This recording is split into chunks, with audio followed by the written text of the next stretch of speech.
Good morning students. आज carbonyl यौगिकों के इस 6th वीडियो लेक्चर में हम लोग कार्बोनिल यौगिकों की और रिएक्शंस पढ़ेंगे। एल्डोल रिएक्शन हम पहले पढ़ चुके हैं 5th वीडियो लेक्चर में, लेकिन अभी इसमें भी अभी और डिस्कशन बाकी है, तो इसको हम पढ़ेंगे। क्रॉस एल्डोल पढ़ेंगे, नोबल जैग रिएक्शन पढ़ेंगे, रिएक्शन विद अमोनिया डेरिवेटिव्स ये पढ़ेंगे। तो आज हम इनके बारे में डिटेल में चर्चा करेंगे और आपको इस तरह से समझना है कि आपको कोई भी रिएक्शन रटना नहीं पड़े, आप उसे समझकर कंसेप्ट लगाकर याद करें, रटे नहीं। तो इसलिए स्टूडेंट्स इस चीज पर आप लोग फोकस करें कि आप इनको समझें। एल्डोल रिएक्शन हमने पढ़ा था कि हम क्षार की उपस्थिति में कराते हैं रिएक्शन। तो एल्डिहाइड और कीटोन इस तरह से ये एल्डोल प्रोडक्ट बनाते हैं। एक एल्डिहाइड कीटोन का अल्फा वाला कार्बन और दूसरे एल्डिहाइड कीटोन का CO वाला कार्बन नया बॉन्ड बनाते हैं। ये आपको पहले एक्सप्लेन मैं कर चुकी हूँ 5th वीडियो लेक्चर में। ये न्यू बॉन्ड बनता है और जो aldehydes as a nucleophile act करता है उसका कार्बोनिल समूह एज इट इज रहेगा, और जिस पर वो इलेक्ट्रोफिलिक अटैक करता है जिस कार्बोनिल समूह पर, उसको आपको चेंज करना है OH में। ये आपको मैंने प्रोडक्ट कैसे बनाना है ये एक्सप्लेन किया था। अब अगर हम इसको वापस से इस प्रोडक्ट को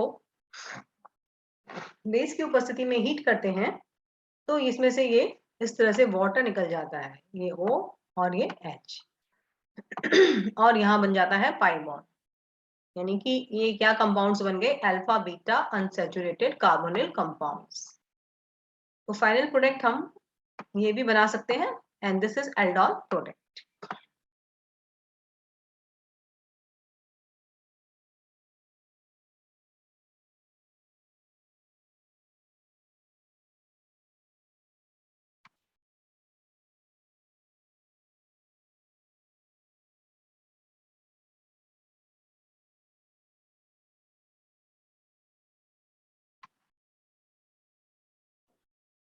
इसके अलावा एक और जो इम्पोर्टेंट है, अल्कोहल के जो निर्जलीकरण, यही जो मैंने अभी आपको रिएक्शन बताया, ये देखिए निर्जलीकरण की क्रिया विधि है। यहाँ पर जो मैंने अभी आपको पहले बताई थी वो निर्जलीकरण समझाया था, और यहाँ आपको क्रिया विधि दी हुई है कि जब हम क्षार लेते हैं तो क्षार क्या करता है, ये हम जानते हैं कि जब भी आप किसी अभिक्रिया में क्षार को लेंगे तो क्षार प्रोटॉन निकालेगा। क्षार ने प्रोटॉन लिया और ये जो सिग्मा बंध के इलेक्ट्रॉन थे ये कहाँ आ जाएंगे, इस कार्बन कार्बन के बीच में, और इधर से ये OH निकल जाएगा। तो ये क्रिया विधि होती है। इससे पहले जो मैंने आपको बताया था वो जस्ट रिएक्शन बताया था कि कैसे आप पानी निकालेंगे और अनसैचुरेटेड कार्बोनिल कंपाउंड्स बनेंगे, लेकिन यहाँ आपको क्रियाविधि के द्वारा समझाया गया है कि कैसे जो क्षार है या बेस है ये प्रोटॉन लेके जाता है और ये बन जाता है BH,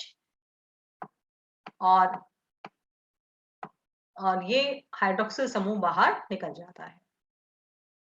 तो आपको, अगर आपने ये कंसेप्ट समझ लेंगे कि भाई क्षार होता है तो क्षार का क्या काम है, प्रोटॉन है तो प्रोटॉन का क्या काम है, जो ये बेसिक चीजें होती हैं जो हम आपको शुरू से समझाते हैं, इन्हीं के द्वारा सभी क्रियाविधि संपन्न होती है।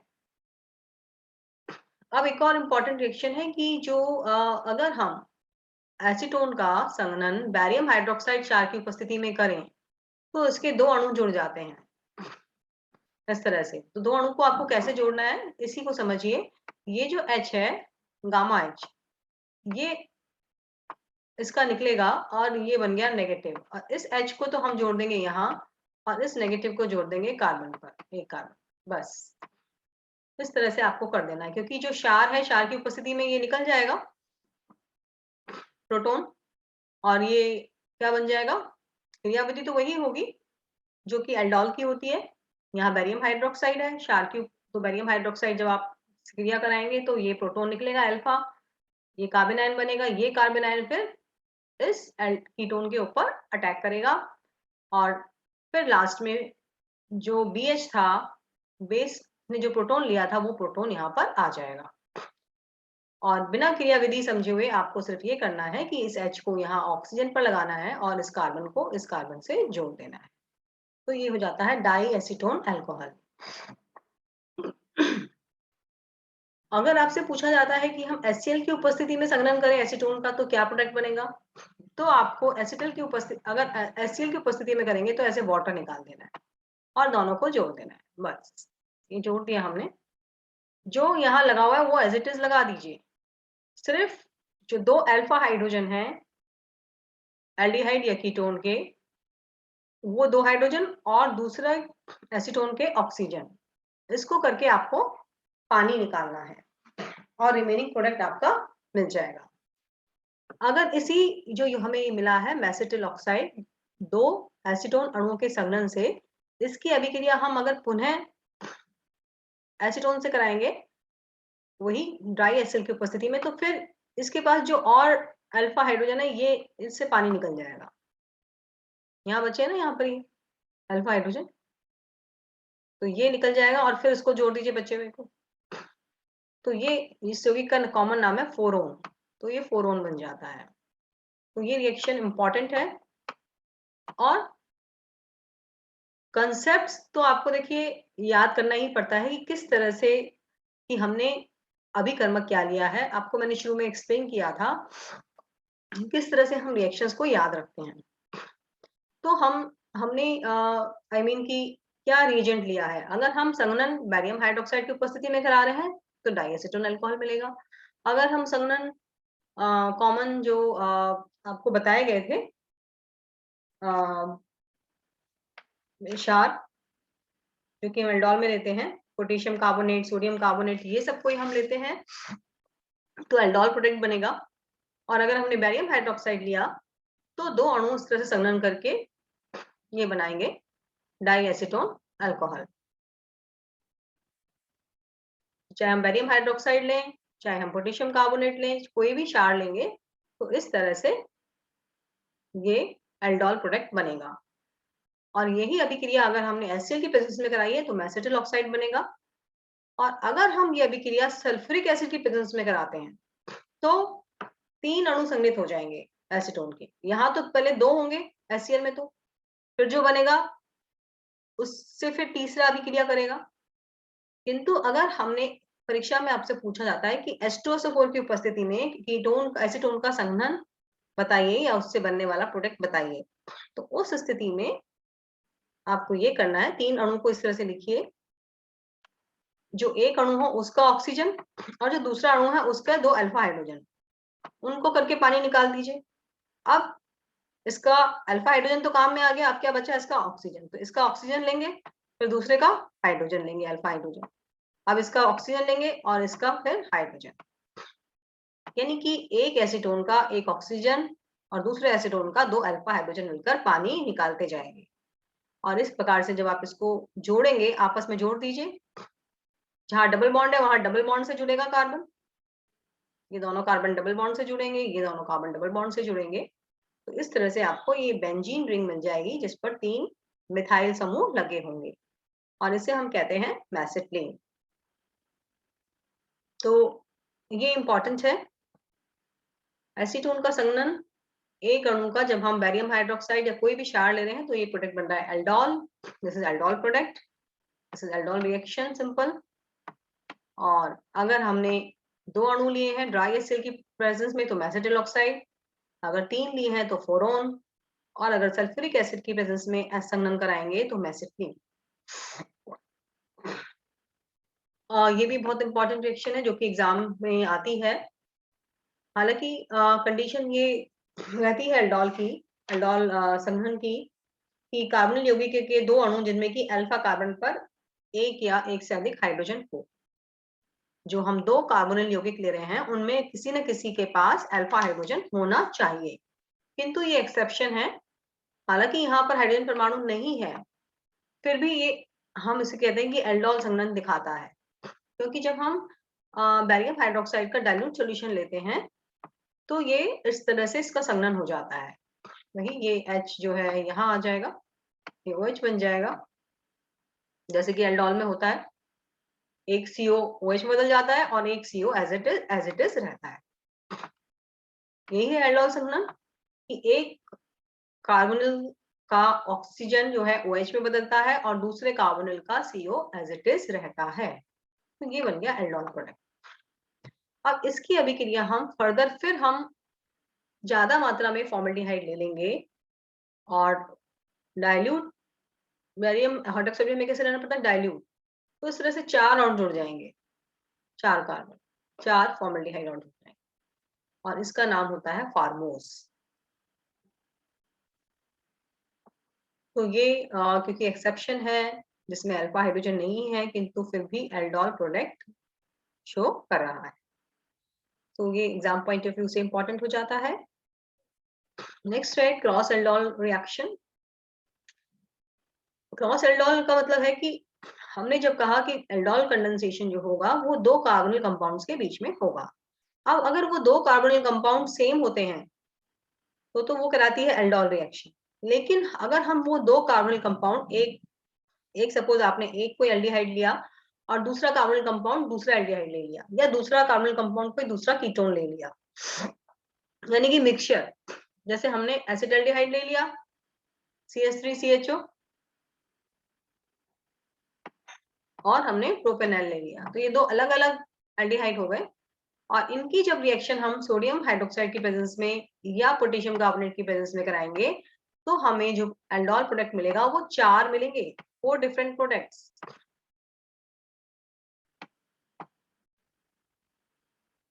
क्योंकि जो दोनों एल्डिहाइड कीटोन है दोनों के पास अल्फा हाइड्रोजन है, दोनों के पास अल्फा हाइड्रोजन है ना। अगर आपने क्रियाविधि को समझा, मैंने जो आपको पहले अभी बताई थी 5th वीडियो लेक्चर में, तो आप खुद ब खुद बना लेंगे, खुद समझ जाएंगे। क्योंकि जो हम इस तरह से मानते हैं कि एक हमारे पास कार्बोनिल कंपाउंड है A और दूसरा कार्बोनिल कंपाउंड है B। A के पास अल्फा हाइड्रोजन है तो उससे इनोलेट बनेगा, A से रिएक्शन करेगा, जो इनोलेट बनेगा, जो न्यूक्लियोफाइल बनेगा वो फिर दूसरे A के दूसरे मॉलिक्यूल पर अटैक करेगा और उससे एल्डोल बनेगा। B के पास भी अल्फा हाइड्रोजन है तो B का इनोलेट बनेगा जो कि एज ए न्यूक्लियोफाइल काम करेगा और B जो कार्बोनिल कंपाउंड है अपने ही दूसरे अणु पर अटैक कर कर एल्डोल प्रोडक्ट बनाएगा। तो A पे बनाएगा, B से बनाएगा, 2 तो यही हो गए। अब अगर A का इनोलेट B कार्बोनिल कंपाउंड के ऊपर अटैक करेगा तो फिर नया C प्रोडक्ट बन जाएगा। और अगर B का न्यूक्लियोफाइल B कार्बोनिल कंपाउंड का जो इनोलेट आयन है अगर वो A के कार्बोनिल कंपाउंड पर अटैक करेगा तो 4th बन जाएगा। तो प्रोडक्ट इस पर डिपेंड करता है, इस तरह से 4 प्रोडक्ट बनेंगे। अब कौन सा, जब हम 2 एल्डिहाइड अलग अलग ले रहे हैं या कीटोन ले रहे हैं साथ में, तो कौन सा एज ए इनोलेट काम करेगा और कौन सा इलेक्ट्रोफाइल, ये उनकी क्रियाशीलता पर निर्भर करता है। जो ज्यादा क्रियाशील होगा वो एज ए न्यूक्लियोफाइल काम करेगा, जैसे कि आपको मैंने पहले बेंजोइन रिएक्शन में भी समझाया था। तो आइए इसको हम समझते हैं इस तरह से। ये देखिए, ये है, हम पेन का कलर चेंज कर लेते हैं।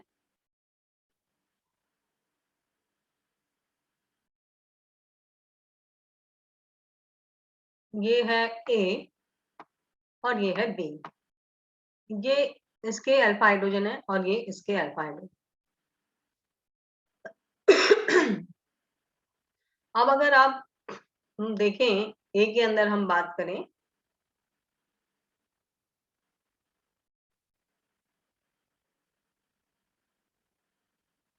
तो A का ये बनेगा इनोलेट आयन और इसका बनेगा ये दूसरा A।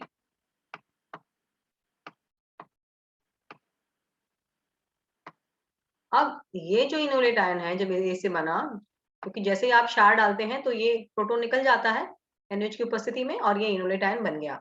अब ये न्यूक्लियोफिलिक अटैक यहाँ करेगा तो इसलिए आपका क्या प्रोडक्ट बन जाएगा, ये नहीं, सॉरी ये नहीं, आपका प्रोडक्ट बनेगा ए दिस वन, ये प्रोडक्ट आपको मिलेगा। ये तो ओ ही रहेगा क्योंकि ये न्यूक्लियोफाइल है और ये जो न्यूक्लियोफाइल है जब जिस कार्बन पर अटैक करेगा वो किसमें बदलेगा, OH। तो ये बदल गया OH, ये वाला, दिस वन। अब हम बी पर चलते हैं। ये बी है, बी का दूसरा मॉलिक्यूल आप बना लीजिए, देखिए जब भी आपको समझ में आएगा स्टूडेंट्स।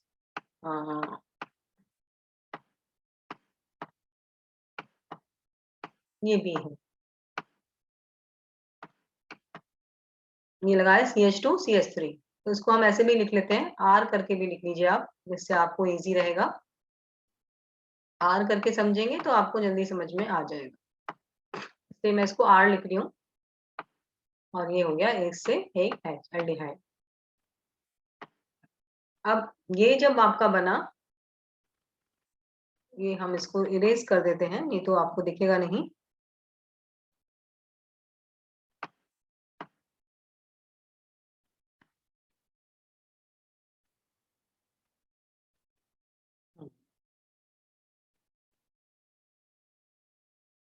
इसका तो ये बन गया।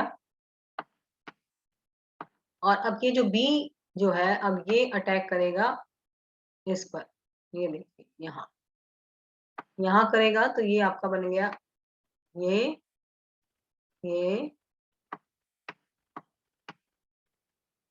ये तो इसको आप एज इट इज रख लीजिए बी को। और इस कार्बन को कहाँ जोड़ेंगे आप, ये वाला यहाँ। तो ये हो जाएगा R, और ये हो गया OH, और ये H। ये आपका प्रोडक्ट आ गया, जो कि ये है बी। क्या है आपका ये दिस इज योर प्रोडक्ट।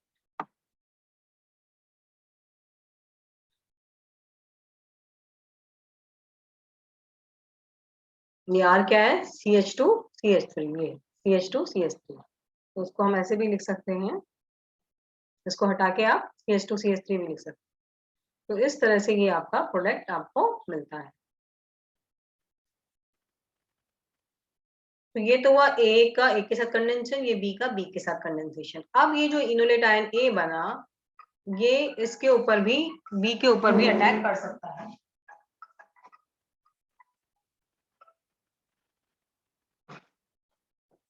ये बी पर भी अटैक कर सकता है।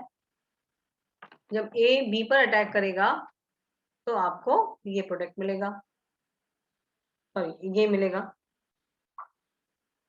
बी पर अटैक होगा तो।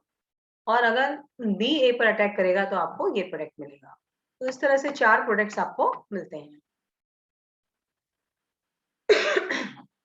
क्योंकि हर एल्डिहाइड, दोनों एल्डिहाइड के पास अल्फा हाइड्रोजन है, तो इसलिए वो इनोलेट आयन बनाएंगे और वो रिएक्ट करेंगे। कार्बोनिल के खुद के कार्बोनिल से भी कर सकते हैं, या फिर दूसरे जो कार्बोनिल का कंपाउंड है, यौगिक है, उसके साथ क्रिया करके 4 प्रोडक्ट बनाएंगे। तो इसमें अगर ऐसा आता है क्वेश्चन, तो बच्चों आपको बिल्कुल घबराने की जरूरत नहीं है, आपको सिर्फ अल्फा हाइड्रोजन देखना है और सिर्फ जोड़ देना है। ये आर, ये जो आर है जिसकी ये हम बात करें, ये चाहे कितना भी बड़ा हो कितना छोटा हो, आपको आप उसको एक सिंबल के रूप में मान के और प्रोडक्ट बना लीजिए और बाद में उसमें से हटा दीजिएगा। तो ये बहुत सिंपल है, इसमें आपको फिर रटना नहीं पड़ता। अगर आपको एल्डोल कंडेंसेशन का जो मैकेनिज्म आपको समझाया गया था, वो आपको अगर समझ में आया है, तो आप निश्चित रूप से ये प्रोडक्ट, चारों प्रोडक्ट बहुत इजीली बना सकते हैं बिना रटे हुए। और मैकेनिज्म भी नहीं तो मैंने आपको जो समझाया था कि प्रोडक्ट हम कैसे प्रिडिक्ट करते हैं, वो भी आपको बताया था। तो उस कंसेप्ट को लगा के, उस टेक्निक को अपना के भी आप ये 4 प्रोडक्ट बना सकते हैं। अब इसमें एक और इम्पोर्टेंट पॉइंट है, आप लोग इसको ध्यान दीजिए स्टूडेंट्स, कि अगर हम 2 एल्डिहाइड कीटोन में से एक एल्डिहाइड या कीटोन ऐसा ले लें, देखिए बेंजल्डिहाइड, जिसके पास अल्फा हाइड्रोजन है ही नहीं, यहाँ अल्फा हाइड्रोजन नहीं है, बेंजल्डिहाइड के पास भी नहीं है और फॉर्मल्डिहाइड के पास भी नहीं है। हमें कंडेंसेशन में 2 अणु लेने पड़ते हैं एल्डिहाइड या कीटोन के। एक एल्डिहाइड कीटोन तो हम वो ले रहे हैं जिसके पास अल्फा हाइड्रोजन है, लेकिन दूसरा हम ऐसा ले रहे हैं जिसके पास नहीं है। तो इससे क्या होगा, हमारे 4 प्रोडक्ट न बनकर 2 बनेंगे। तो ये आपका अल्फा हाइड्रोजन है, NaOH लिया, ये प्रोटॉन निकला ये वाला, और ये बन गया इनोलेट आयन। अब ये इनोलेट आयन जो है अपने खुद के ही दूसरे अणु पर अभिक्रिया करके ये प्रोडक्ट बनाएगा ए, और या फिर ये इनोलेट जो दूसरा आपने बिना अल्फा हाइड्रोजन वाला एल्डिहाइड लिया है, कीटोन तो हो नहीं सकता वो, तो आपने जो बेंजल्डिहाइड लिया है, फॉर्मल्डिहाइड लिया है, उस पर इसकी अभिक्रिया होगी, यहाँ पर होगी। ये दोनों को आप जोड़ेंगे, कार्बन कार्बन, ये नया बॉन्ड बनेगा। तो ऐसी स्थिति में दो प्रोडक्ट बनेंगे। तो अगर एग्जाम में क्वेश्चन आता है कि कौन कौन से एल्डिहाइड आपके लिए हुए हैं, आपको ये देखना है कि दोनों एक जैसे हैं, दो जो दो हम कार्बन यौगिक ले रहे हैं क्या दोनों वो एक जैसे हैं, तो सिंपल एल्डोल कंडेंसेशन होगा। और अगर दो अलग अलग हैं और अगर दोनों के पास ही अल्फा हाइड्रोजन है, दोनों एल्डिहाइड कीटोन के पास, तो 4 प्रोडक्ट बनाने हैं आपको। और अगर एक एल्डिहाइड या कीटोन के पास, एक एल्डिहाइड के पास अगर अल्फा हाइड्रोजन नहीं है, तो उस स्थिति में 2 प्रोडक्ट बनाने हैं। मैं मानती हूँ कि आप लोगों को ये बहुत क्लियर हो गया होगा और आप लोग बिना रटे प्रोडक्ट बना पाएंगे। नेक्स्ट है नोबल-जॉल रिएक्शन। और ये जो रिएक्शन है ये एल्डिहाइड या कीटोन की कार्बनिक क्षार की उपस्थिति में मेथिलीन समूह, ये मैंने जो मेन रिएजेंट है यहाँ पर जो आपको याद रखने हैं कि नोबल-जॉल रिएक्शन में जो हमारा मेन की पॉइंट है वो क्या है, रिएक्टेंट क्या है, रिएक्टेंट तो एल्डिहाइड कीटोन है ही, पर जो रिएजेंट है जो मेन है वो एक्टिव मिथाइलिन ग्रुप, ये जो यहाँ लिखा हुआ है। और दूसरा लेते हैं ऑर्गेनिक बेस, ऑर्गेनिक बेस और रिएक्टिव मिथाइलिन ग्रुप। तो इसकी उपस्थिति में एल्डिहाइड और कीटोन की अभिक्रिया होकर अल्फा बीटा अनसैचुरेटेड एसिड प्राप्त होते हैं।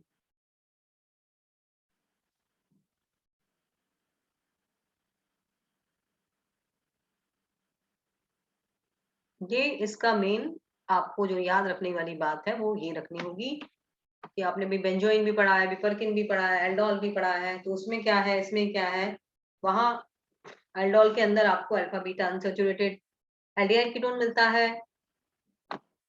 और यहाँ आपको मिलता है एसिड, नोबल-जॉल में एसिड। अब इसकी क्रियाविधि पे चलते हैं। पहले यहाँ हम देखेंगे सिंपली अगर हम इसको बनाना है प्रोडक्ट को, मतलब आपको बिना क्रियाविधि के, क्योंकि हमेशा क्रियाविधि नहीं आती है परीक्षा में, तो आपको क्या कर देना है, ये वाटर निकाल देना है।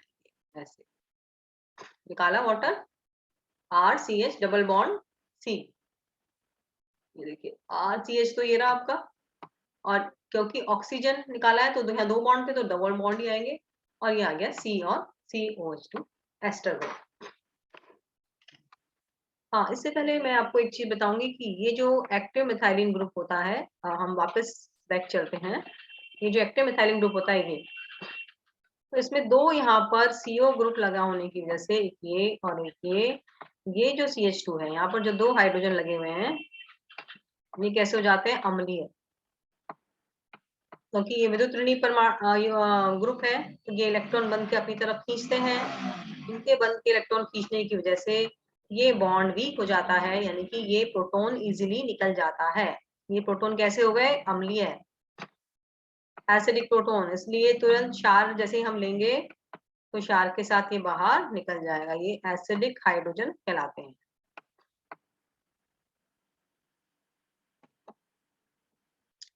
तो ये मैं आपको अभी मैकेनिज्म नहीं बता रही हूँ, ये आपको सिर्फ सीधा प्रोडक्ट बनाना समझा रही हूँ कि अगर परीक्षा में नोबल-जॉल रिएक्शन आता है तो आपने, ये तो हमारा मेन रिएक्टेंट है, ये अभिकर्मक है एक्टिव मिथाइलिन ग्रुप, और बेस हमने लिया है पिरिडीन, और ये आपने पानी निकाल देना है, निकाल दिया, अब आपके पास ये डाइएस्टर आ गया, लेकिन हमें प्रोडक्ट क्या बनाना था, ये। अब इसका क्या करेंगे, एस्टर का क्या करते हैं हम, जो भी एस्टर का कभी भी हाइड्रोलिसिस हम करते हैं क्षारीय माध्यम में, इसका ये हाइड्रोलिसिस करते हैं तो ये एस्टर बदल जाता है एसिड।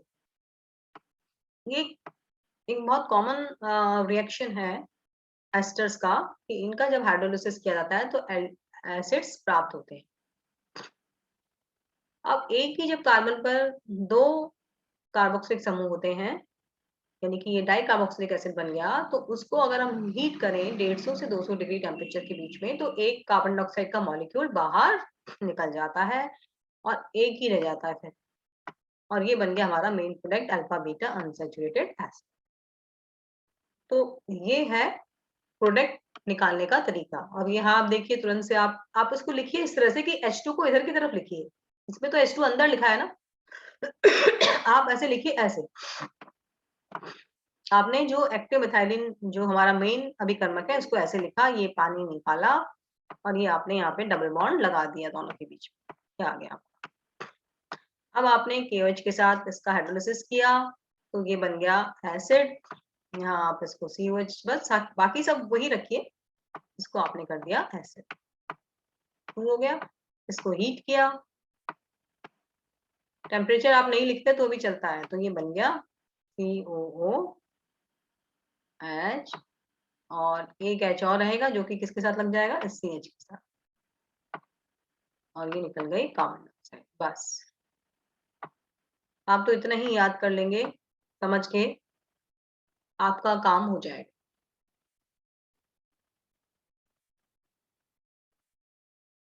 आपके 20 नवंबर के बाद कभी भी एग्जाम हो सकते हैं। आप इन्हीं वीडियोस को ढंग से अगर पढ़ के चले जाएंगे स्टूडेंट एग्जाम में, और आपको बुक पढ़ने की जरूरत नहीं है, तो आप कोई गलती नहीं करेंगे। बस आपको थोड़ा सा ध्यान देकर इसको समझना है। अब इसकी हम क्रिया विधि पे चलते हैं। जैसे कि मैंने बताया आपको कि ये जो हाइड्रोजन होते हैं ये बहुत अम्लीय हो जाते हैं, और ये है डाई एथिल मैलोनेट, इसका नाम है डाई एथिल मैलोनेट। और हम क्षार ले रहे हैं, क्षार हमने यहाँ पे क्या लिया, पिरिडीन या अमीन, सेकेंडरी अमीन भी हम ले सकते हैं। पिरिडीन हमने लिया है, पिरिडीन प्रोटॉन एक्सेप्ट करेगा और ये बन गया BH। और ये दोनों जब प्रोटॉन ले रहा है, इलेक्ट्रॉन तो हमेशा रहते हैं यहीं पर, तो इलेक्ट्रॉन यहाँ रह गए और ये बन गया न्यूक्लियोफाइल या कार्बोनाइल। अब आपके पास जैसे ही न्यूक्लियोफाइल आ जाता है, अब आपके पास एल्डिहाइड या कीटोन है, और आपके पास ये, अब इसके ऊपर न्यूक्लियोफिलिक अटैक कर दीजिए, बस न्यूक्लियोफिलिक योगात्मक अभिक्रिया करेंगे। जैसे ही ये इस पर जुड़ेगा तो ये बन के पाई बॉन्ड के इलेक्ट्रॉन ऑक्सीजन पे जाएंगे, ऑक्सीजन पर ऋणावेश आ गया और ये हमने जोड़ दिया एज इट इज पूरा का पूरा। अब जो बेस प्रोटॉन लेके गया था उसका प्रोटॉन अब यहाँ आ जाएगा, ये आपका H जुड़ गया। फिर अब हम वापस से बेस लेंगे, क्योंकि इसके पास एक और हाइड्रोजन है अभी, अल्फा हाइड्रोजन जो कि अम्लीय है, तो फिर ये इनोलेट आयन बन जाएगा। ये बेस ने प्रोटॉन निकाल लिया ये वाला, और अब ये दोनों इलेक्ट्रॉन यहाँ आ गए और OH ग्रुप बाहर निकल गए, तो ये आ गया डबल बॉन्ड, उस तरह से पाई बॉन्ड आ गया। अब हम इसका हाइड्रोलिसिस करेंगे, KOH लिख दीजिए, तो ये बन गया acid.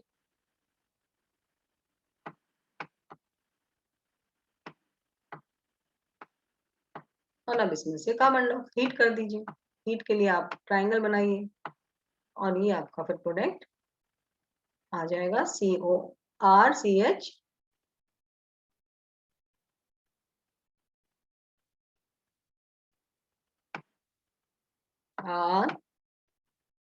RCH double bond CH COOH, ये आपका product, this is your product.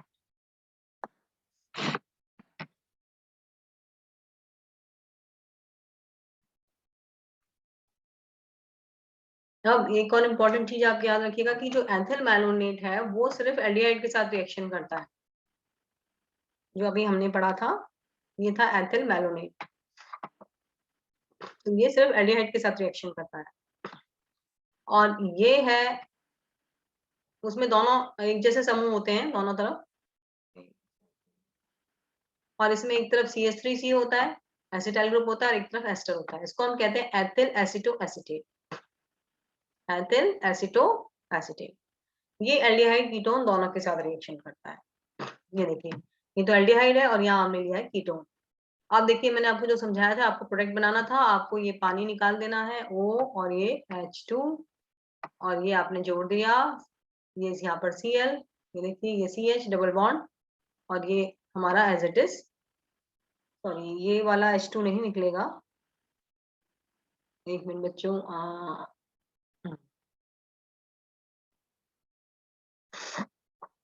आप लोग भी गलती से ही मत कर देना, क्योंकि ये वाला H2 निकाल लेना, इसका ऑक्सीजन और ये अब आपने यहाँ जोड़ दिया, ये कार्बन पे जोड़ दिया, ये डबल बॉन्ड आपके जुड़ गया, CC दोनों को जोड़ा, डबल बॉन्ड, ये डबल बॉन्ड, और इससे कौन सा R लगा था, एक CH3CO लगा था, ये आपने यहाँ लगा दिया, और एक इससे एस्टर समूह लगा था जो कि आपने यहाँ लगा दिया। फिर इसका वही मैंने आपको समझाया था कि इसको हमें बदलना है अम्ल में। अम्ल में कैसे बदलेंगे, इसका हाइड्रोलिसिस करेंगे क्षारीय माध्यम में, तो ये बन जाएगा COH और ये भी बन जाएगा COH। इसको जब हीट किया तो एक कार्बन डाइऑक्साइड मॉलिक्यूल निकल गया और ये आपका प्रोडक्ट आ गया। हो गया स्टूडेंट्स? सिर्फ समझ के आपको बनाना है, बिना रटे। अब ये देखिए, इसमें ये हमने लिया है कीटोन, वो लिया था एल्डिहाइड, ये पानी निकाला, दोनों को जोड़ दिया, ये आ गया आपके पास। इसका अब हम क्या करेंगे, KOH के साथ हाइड्रोलिसिस, हाइड्रोलिसिस किया, आपको क्या मिल गया, ये भी अम्ल में बदल जाएगा और ये भी अम्ल में, ये भी अम्ल में बदल जाएगा। अब इसको हीट किया, कार्बन डाइऑक्साइड निकल गई और ये रह गया CHCOH। This is your product. हुआ बिना रटे? आप लोग को समझ में आया? नेक्स्ट है, नेक्स्ट रिएक्शन जो है condensation of carbon compound with ammonia and ammonia derivative.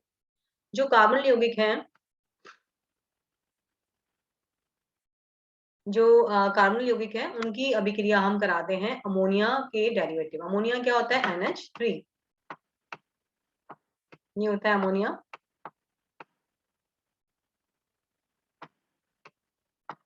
अब इसमें से एक H हटा देते हैं हम, इसको लिखते हैं H2N और ये लगा दिया हमने Z।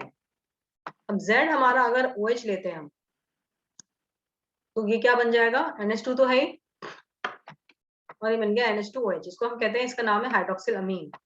अगर Z हमने NH2 लिया तो ये हो गया प्रोडक्ट, रिएक्टेंट हो गया हमारा NH2NH2, इसको कहेंगे हम हाइड्रोजीन। अगर Z हमने लिया है NH बेंजीन रिंग, तो ये जो रिएक्टेंट का जो नाम है यौगिक का, हो जाएगा फेनिल हाइड्रोजीन। और अगर आपने Z जो है ये लिया है, तो ये हो जाएगा 2,4 डाइनाइट्रो फेनिल हाइड्रोजीन। और अगर Z NHCONH2 लेते हैं तो ये कहलाता है सेमी कार्बेजाइड।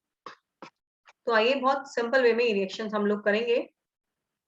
ये जो भी कार्बन यौगिक हम लेंगे और हमारा जो भी अमोनिया का डेरिवेटिव होगा, आपको सिर्फ वाटर निकाल देना है ऐसे, और N के साथ Z जोड़ देना है, ये बन जाएगा प्रोडक्ट। बस सिंपल पानी निकाल के ये बना देना है, तो this is your ammonia derivative product.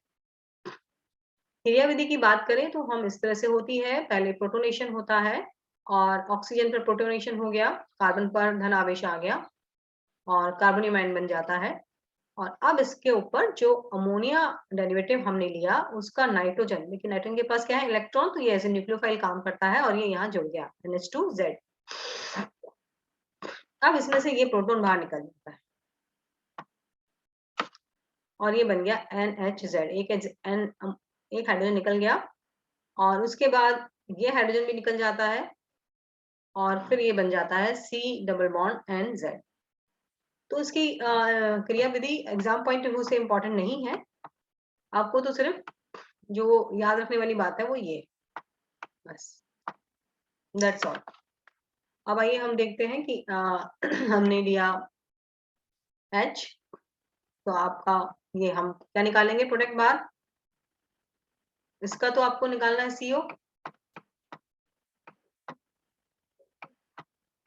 ये ऑक्सीजन निकालना है आपको, और ये निकालना है H2। बचा हुआ आप लोग को क्या जोड़ देना है, प्रोडक्ट C डबल बॉन्ड, ये आएगा आपका, और ये NH। तो अगर ये नाम हो जाएगा प्रोडक्ट का इमीन। अगर हमने R लिया है तो ये निकला H2 और ये ऑक्सीजन तो निकलेगा ही, और ये बन गया NR। अगर हमने ये लिया है ZOH, तो ये आपका H2 निकला और ये रह गया C डबल बॉन्ड NOH, ऑक्सिम। यहाँ आपका ये H2 निकलेगा NNH2 हाइड्रोजीन, और ये लिया तो आपने ये हाइड्रोजन निकला NNH3 6H5 कार्बन के साथ लगेगा और ये हो जाएगा फेनिल हाइड्रोजोन। और अगर ये हम यौगिक लेते हैं सेमी कार्बेजाइड, तो ये प्रोडक्ट सेमी कार्बेजोन आपको मिलेगा, और 2,4-डाइनाइट्रोफेनिल हाइड्रोजीन लिया तो 2,4-डाइनाइट्रोफेनिल हाइड्रोजोन। तो ये बहुत सिंपल है रिएक्शन, सिर्फ वाटर मॉलिक्यूल निकालकर रिमेनिंग जो ग्रुप है उसको एज इट इज उसमें जोड़ देना है। ये सबसे इम्पोर्टेंट है, क्योंकि अभी जो हमने पढ़ा वो एग्जाम पॉइंट ऑफ व्यू से कोई इतना नहीं पूछा जाता है, लेकिन ये रिएक्शन काफी इम्पोर्टेंट है जो कि आपको एग्जाम में आ सकती है। कि अगर हम फॉर्मल्डिहाइड की रिएक्शन अमोनिया के साथ करते हैं, 6 तो एल्डिहाइड के फॉर्मल्डिहाइड के मॉलिक्यूल और 4 अमोनिया मॉलिक्यूल इस तरह से जोड़कर ये एक यौगिक बनाते हैं, इसको हम इसका कॉमन नाम है यूरोट्रोपिन। तो ये अलग तरह का प्रोडक्ट देता है। अब इस प्रोडक्ट को आपको याद कैसे करना है, मतलब इसकी स्ट्रक्चर कैसे बनानी है, वो मैं आपको बहुत सिंपल वे में समझा रही हूँ। इस तरह से 3 नाइट्रोजन आप लिख लीजिए, इनको जोड़ दीजिए, इन दोनों के बीच में CH2 लगा दीजिए। CH2 कहाँ से आया, ये CH2 है।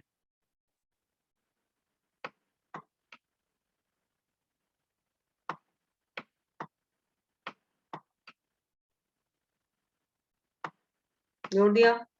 अब एक सेंटर में नाइट्रोजन बनाइए इसके बाद, और इनको भी इन नाइट्रोजन, दोनों नाइट्रोजन के बीच में क्या लगा देंगे हम, CH2 लगा दिया, इसके बीच में भी लगा दीजिए, और इस नाइट्रोजन के बीच में भी लगा दीजिए। तो ये बन गया आपका प्रोडक्ट यूरोट्रोपिन। आई थिंक आपको यही याद हो जाएगा, मैं चाहती हूँ कि आप लोग यही याद कर लें अभी के अभी साथ के साथ ही। और अभी नेक्स्ट हम चल रहे हैं, अब एल्डिहाइड जो है वो अलग तरह से रिएक्शन करते हैं अमोनिया के साथ। अभी जो हमने रिएक्शन पढ़ा वो तो अमोनिया डेरिवेटिव थे, और ये जो हम रिएक्शन पढ़ रहे हैं ये है अमोनिया के साथ। तो इसमें तो ये पानी निकाल देना है आपको, ये C डबल बॉन्ड NH एल्डमीन, और ये एल्डमीन की फिर अमोनिया के साथ रिएक्शन कराते हैं तो पॉलीमराइजेशन हो जाता है, साइक्लिक पॉलीमराइजेशन। ये है बेंजल्डिहाइड की रिएक्शन, तो 3 बेंजल्डिहाइड के मॉलिक्यूल अभिक्रिया करेंगे। आप इसी तरह से बनाइए, बेंजल्डिहाइड लिखिए इस तरह से, और ये लिखिए अमोनिया। अमोनिया के 2 मॉलिक्यूल हैं, तो एक अमोनिया का H2 और एक बेंजल्डिहाइड का ऑक्सीजन, दूसरे अमोनिया का H2 और दूसरे बेंजल्डिहाइड का ऑक्सीजन को तो बनाइए आप पानी, और तीसरा पानी का अणु निकलेगा, तीसरा बेंजल्डिहाइड का मॉलिक्यूल लेंगे, उसका ऑक्सीजन, और जो 2 अमोनिया है उनके पास जो एक एक H रहा है वो निकाल दीजिए, और रिमेनिंग को as it is bond, carbon sigma bond जो भी पाई बॉन्ड है वो जोड़ दें, तो ये हाइड्रोबेंजामाइड बन जाए। तो ये बहुत सिंपल और वे में मैंने आपको एक्सप्लेन करने की कोशिश की है, ताकि आप पढ़ते के पढ़ते ही इसको याद कर लें। तो आज के लिए इतना ही, नेक्स्ट वीडियो लेक्चर में हम और जो बचे हुए रिएक्शन है उनको डिस्कस करेंगे। तो थैंक यू स्टूडेंट्स।